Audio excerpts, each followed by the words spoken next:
అబ్బా బట్టలు కూడా ఆరపెట్టేస్తున్నాడు. అంజు ఎంత అదృష్టవంతురాలో, అందుకే ఇలాంటి భర్త దొరికాడు. అయ్యో కమల్ గారు, మీరు బట్టలు కూడా ఆరబెడతారా?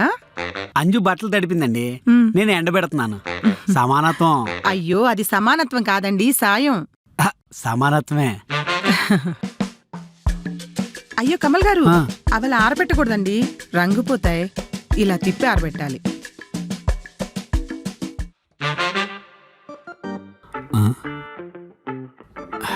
జాకెట్.